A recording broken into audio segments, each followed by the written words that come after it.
Matagumpay na naaresto ng mga tauhan ni Captain Carl Daniel Queocho ng Station Drug Enforcement Unit o SDEU, Manila Police District Rahabago Police Station 1 ang tatlong suspect kabilang ang dalawang listed drug pusher at isa sa mga miyembro na kilalang gang.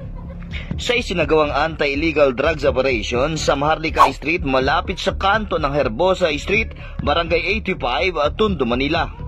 Ayon sa ulat ni Investigador Ronaldo Duenas, kasalukuyang minomonitor nila Corporal Ray Palaming ang isang lugar kasama si Corporal Cedric Camacho, maging si Arresting Officer Francis Torres at Officer Brian Dasir.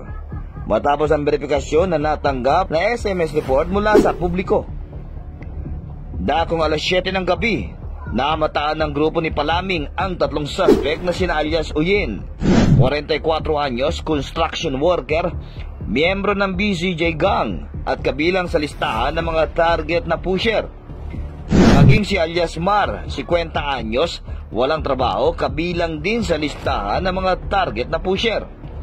At si alias Benot, 40 anyos, kolektor sa lending company at miyembro ng Komando Gang.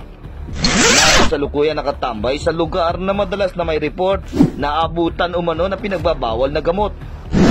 Nang may napansin si Torres na kahina-hinalang kilos sa mga tambay, agad na sinitan nila ito at sinuri ang bawat isa. Sa di inaasahan, nakuha mula sa kanilang pag-iingat ang 4 na heat sealed transparent plastic sachet na naglalaman na malakristal sa kinang na hinihinalang shabu. At ito ay may kabuang timbang na 16 na gramo na tinatayang nasa halagang 108,800 pesos batay sa standard drug price. Bago maganap ang panghuli, ipinaalam sa mga suspek ang kanilang mga karapatan ayon sa saligang batas sa wikang kanilang naiintindihan, subalit pinili nilang manahimik. Sa ngayon ay nasa pangangalaga ng Manila Rahabago Police Station 1 Custodial Facilities ang mga nahuling suspect sa droga. Pinuri naman ni Lieutenant Apolonio B. Ilaw ang mabilis na aksyon ng SDEU at binigyan din niya na patuloy ang Rahabago Police Station 1 na mas mapaigting ang kampanya laban sa illegal na droga sa buong Tondo. Ako si Mike Tangog, nagbabalita para sa Reforma.